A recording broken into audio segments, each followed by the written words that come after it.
안녕하세요. 오늘은 사도행전 7장 54절부터 60절까지 말씀을 보겠습니다. 여러분, 우리는 지금까지 스데반의 설교를 자세히 살펴보았습니다. 스데반은 예루살렘 교회가 세운 7 일꾼 중 한 사람인데요. 지금 스데반은 당시 예루살렘 최고 법정 앞에 끌려와 있습니다. 그리고 우리가 함께 살펴본 것처럼 스데반은 그 자리에서 이스라엘의 역사를 풀어가면서 당시 유대인들의 죄악을 지적하고 있는데요. 우리의 조상들이 모세를 거절했던 것처럼 지금 여러분도 하나님의 아들이신 예수 그리스도를 거절하고 있다, 이렇게 말씀을 선포했습니다. 그렇게 스데반의 설교가 끝나고 그 이후에 일어난 일들을 오늘 본문이 기록하고 있는데요. 저희 54절부터 함께 살펴보겠습니다. 그들이 이것들을 들을 때 마음이 상하여 그를 향해 이를 갈았으나. 여러분, 54절을 보시면 유대인들이 스데반의 설교를 듣고 마음이 상해서 이를 갈았다고 합니다. 여기서 마음이 상하여라는 이 단어는 헬라어로 디아프리오라고 하는데요. 이 단어의 뜻이 무엇이냐면 톱으로 켜듯이 갈라지다라는 뜻입니다. 그런데 여러분 한번 생각해 보세요. 나무를 톱으로 켤 때 정말 그 톱이 나무를 가르면서 굉장히 고통스럽게 찢으면서 나무로 들어가지 않습니까? 그렇게 스데반의 설교가 이 사람들의 마음을 갈라놓은 거예요. 찢어놓은 겁니다. 그러니까 여러분, 이때 유대인들이 스데반의 말을 못 알아들은 게 아니에요. 오히려 너무 정확하게 알아들었습니다. 그래서 마음이 갈라질 정도로, 찢어질 정도로 깊이 찔린 겁니다. 그런데 여러분, 그 다음이 중요하죠. 그렇게 마음이 찔린 그 사람들의 반응이 무엇이었습니까? 회개였나요? 아니죠. 그들이 뭘 합니까? 이를 갈았습니다. 여러분, 이것이 바로 불신앙의 모습입니다. 불신앙의 본질이에요. 불신앙은요, 하나님 말씀을 몰라서 거절하는 게 아닙니다.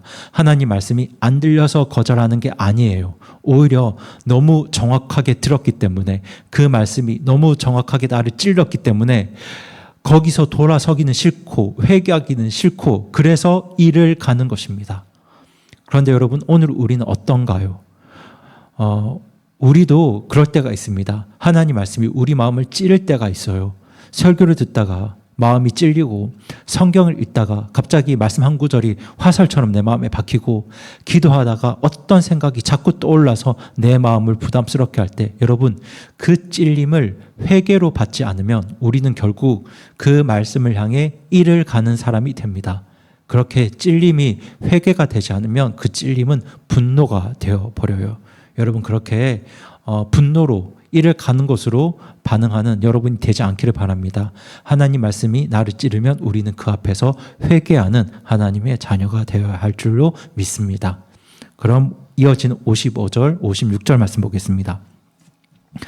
그가 성령님으로 충만하여 똑바로 하늘을 우러러 본 뒤 하나님의 영광과 예수님께서 하나님 오른쪽에 서 계신 것을 보고 이르되, 보라, 하늘들이 열리고 사람의 아들께서 하나님 오른쪽에 서 계신 것을 내가 보노라 하니. 여러분, 지금 같은 상황에서 두 가지 상반된 모습이 펼쳐집니다. 여러분, 한쪽에서는요, 분노에서 이를 갈고 있습니다. 하지만 스데반은 어떻습니까? 55절을 보시면 스데반은 성령님으로 충만하여 똑바로 하늘을 우러러 보고 있습니다. 여러분, 이 장면을 한번 상상해 보세요. 지금 분노가 휘몰아치는 자리에 있잖아요. 당장이라도 자기를 죽이려고 달려들 사람들이 눈앞에 쫙 깔려 있습니다. 그런데 스데반이 떨지 않아요. 울지도 않습니다. 도망가지도 않습니다. 지금 스데반이 어디를 보고 있습니까? 하늘을 우러러 보고 있습니다. 하나님을 보고 있어요. 여러분, 이게 바로 성령 충만입니다. 여러분, 사람들이 흔히 성령 충만하면 뭘 떠올리나요? 무슨 황홀경이나 환상이나 펑펑 뛰며 외치는 그런 모습을 떠올리지 않습니까? 그런데 오늘 본문은 우리에게 전혀 다른 그림을 보여줍니다. 여러분, 성령 충만이라는 것은요, 가장 두려운 순간에, 가장 분노가 올라오는 그 자리에서 조용히 시선을 하늘로 둘 수 있는, 하나님께로 시선을 둘 수 있는 그 평온함, 마음의 평정함입니다. 여러분, 이 말씀 앞에서 우리가 한번 우리 스스로의 모습을 점검해 보았으면 좋겠습니다. 여러분은 가장 다급할 때 어디를 바라보시나요? 가장 두려운 순간에 어디를 보십니까? 가장 분노할 때 어디를 바라보시나요? 여러분, 그 순간에 내가 어디를 보고 있느냐가 내 안에 성령께서 충만하신지 그 여부를 가장 정확하게 보여줍니다.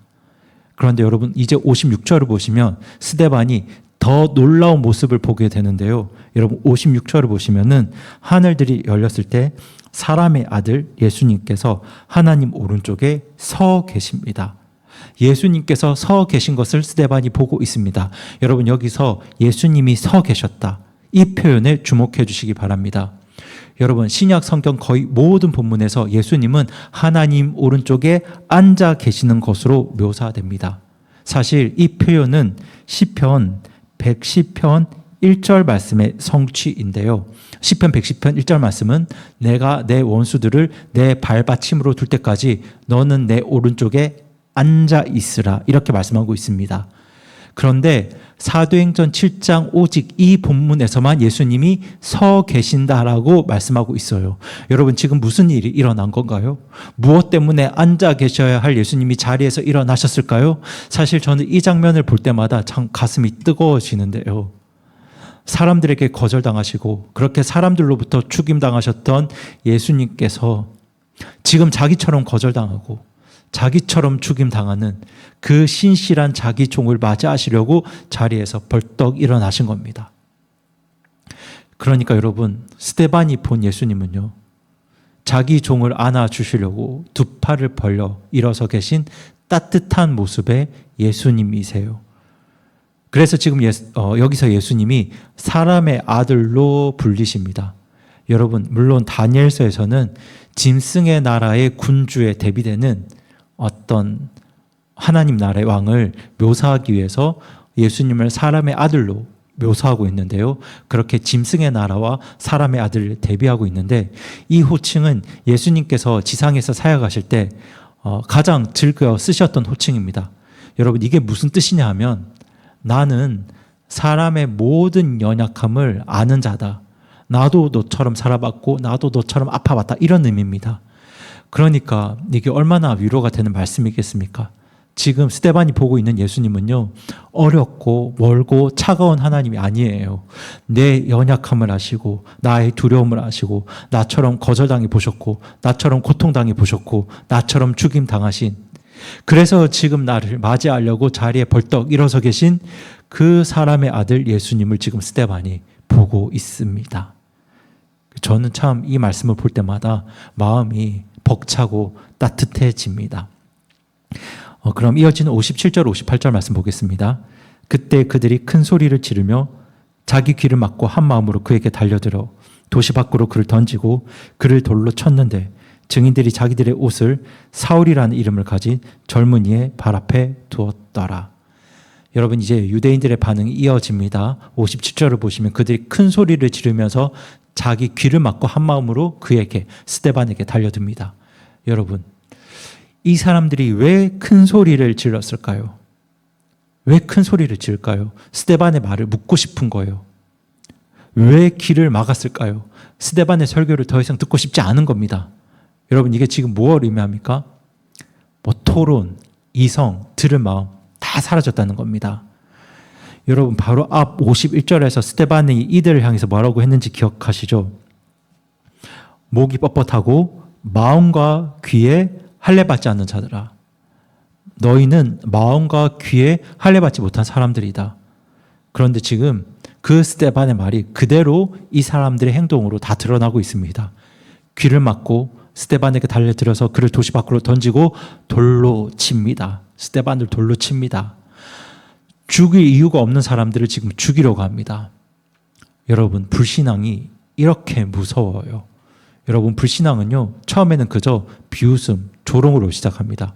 그러다가 그 조롱이 무관심이 되고 그렇게 진리가 점점 가까이 나에게 다가오며 분노가 되어버립니다. 그리고 끝내는 손을 들어 말씀의 사람을 죽이는 자리까지 이어집니다. 여러분 우리가 이 과정을 꼭 기억해야 합니다. 여러분 왜냐하면 우리 안에도 작은 귀막음이 있거든요. 우리도 귀를 막으려고 합니다. 이제 그 이야기는 그만 듣고 싶어. 오늘은 좀 피곤하니까 하나님 말씀을 다음에 듣자. 교회 갔다 오면 마음이 무거우니까 하나님 말씀 이야기하는 건 잠깐 쉬자. 여러분 이런 작은 귀막음이 어디까지 이어질 수 있는지를 우리가 두려운 마음으로 기억해야 합니다. 그리고 58절 마지막에 흥미로운 한 줄이 있는데요. 증인들이 자기들의 옷을 사울이라는 이름을 가진 젊은이의 발 앞에 둡니다. 여러분, 사울이 누군 줄 아시죠? 훗날 이방인의 사도 바울이 될 사람입니다. 그러니까 지금 이 자리에 훗날 가장 위대한 사도가 될 그 사울이 스데반을 죽이는 그 사람들의 옷을 지키면서 이 광경을 흐뭇하게 지켜보고 있는 겁니다. 그런데 누가가 여기서 왜 사울을 굳이 언급했을까요? 이것은 잠시 후에 결론에서 다루겠습니다. 그럼 저희 59절, 60절 보겠습니다. 그들이 스데반을 돌로 치니 그가 하나님을 부르며 이르되 주 예수님이여 내 영을 받으시옵소서 하고는 무릎을 꿇고 큰 소리로 부르짖어 이르되 주여 이 죄를 저들의 책임으로 돌리지 마옵소서 하니라. 이 말을 하고 그가 잠드니라. 여기서 스데반은 돌에 맞아 죽으면서 두 가지 기도를 합니다. 첫 번째 기도는 내 영을 받으시옵소서.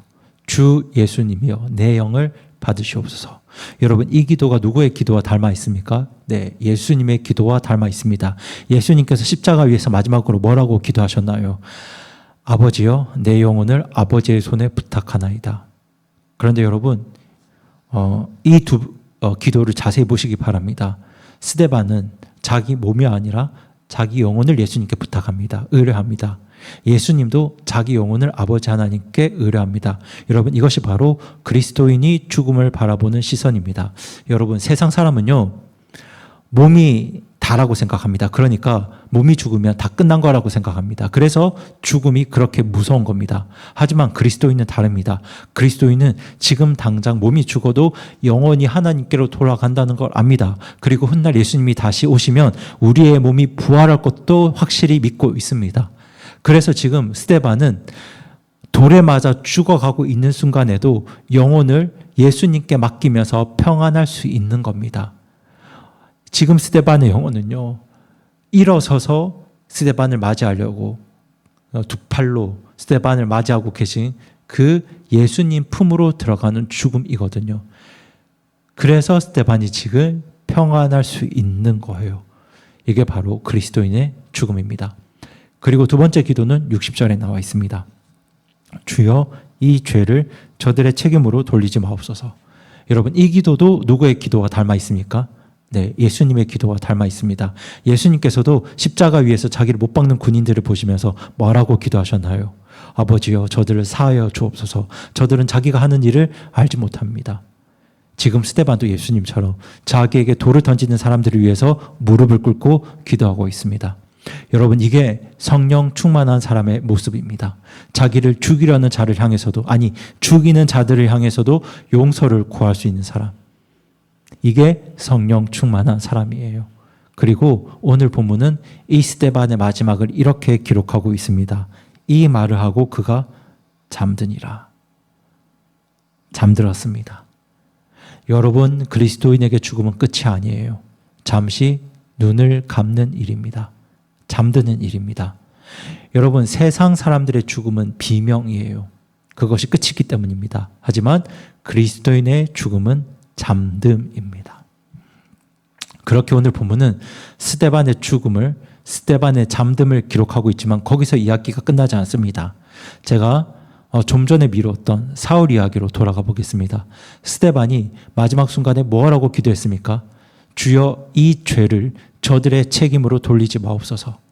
그런데 여러분, 그 기도가 지금 누구에게 응답되었는지 보이시나요? 바로 그 자리에서 흐뭇하게 스데반의 죽음을 지켜보고 있던 그 사울에게 이 기도가 응답되었습니다. 가장 격렬하게 교회와 성도들을 핍박했던 그 사람이, 가장 완강하게 예수님을 거부했던 그 사람이 가장 위대한 복음의 전파자가 되었습니다. 그렇게 이 스데반의 기도가 응답되었습니다.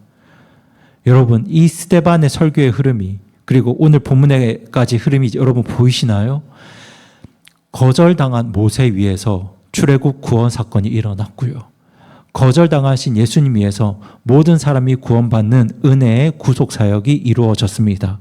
거절당한 스데반의 죽음 위에서 박해가 일어나면서 오히려 복음이 예루살렘 너머로 흩어져 나가는데요. 바로 그 박해의 자리에 서 있던 한 명의 박해자가 훗날 사도가 되어서 그것도 이방인의 사도가 되어서 복음을 전하는 일에 놀랍게 쓰임받게 됩니다. 여러분, 이것이 우리 하나님께서 일하시는 방식이에요. 죽음 위에서 부활이 일어났던 것처럼 거절 위에서 구원의 역사가 펼쳐집니다. 그리고 여러분, 오늘도 그 거절당하셨던 예수님께서 거절당하는 우리를 도우시려고 두 팔을 뻗고 지금 일어서서 우리를 위로하고 격려하고 돕고 계십니다. 저는 오늘 말씀을 보면서 두 가지 질문을 우리에게 했으면 좋겠는데요. 첫 번째 질문은 내가 지금 어디를 바라보고 있는가입니다. 분노가 몰려올 때, 두려움이 밀려올 때, 거절당했다고 느낄 때 나는 하늘을 바라보고 있는가, 아니면 이 땅의 상황만 바라보고 있는가, 그렇게 조용히 우리의 시선을 점검해 보았으면 좋겠고요. 그리고 또 한 가지 질문은요. 지금 나는 누구를 위해 기도하고 있는가입니다. 내가 좋아하는 사람, 나를 사랑해 주는 사람만을 위해 기도하고 있는가, 아니면 나를 어렵게 하는 그 한 사람을 위해서도 간절히 무릎 꿇고 있는가. 여러분, 오늘 이 시간, 적어도 오늘 하루만큼은 우리의 시선이 하늘을 향할 수 있기를 바라고요. 우리의 기도가 우리를 미워하는 자에게도 닿을 수 있기를 바랍니다. 그렇게 오늘 하루 살아가시는 동안 나를 도우려고 일어서 계신 그 예수님을 의지해서 오늘 하루도 하늘을 바라보면서 또 우리를 미워하는 자들도 사랑하려는 그런 성령님 충만한 삶을 우리 모두가 살아갈 수 있기를 주님의 이름으로 축원드립니다. 그럼 이 시간 함께 기도하시겠습니다.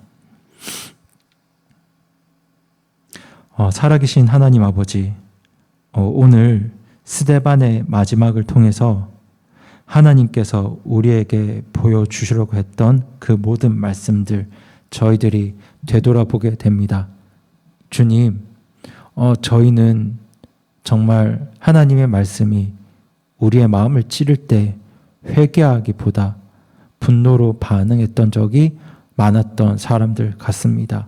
그리고 가장 두려운 순간에 하늘을 바라보기보다 정말 이 세상의 환경과 사람만 바라보면서 흔들렸던 적도 많았던 것 같습니다. 하지만 우리 하나님께서는 정말 거절당하시고 죽임당하셨던 예수 그리스도를 통해서 거절당하는 우리를 맞이하시는 그 길을 열어주셨음을 믿습니다. 그리고 지금도 예수님께서는 하나님 오른편에 자리를 박차고 일어나서 거절당한 우리를 두 팔로 맞으시려고 또 도우시려고 서 계심을 믿습니다.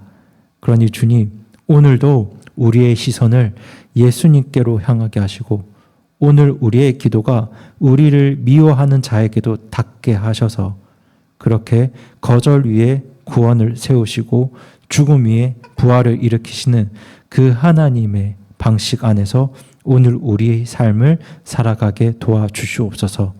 이 모든 말씀 살아계신 하나님의 아들이신 우리 주 예수 그리스도의 이름으로 기도드립니다. 아멘.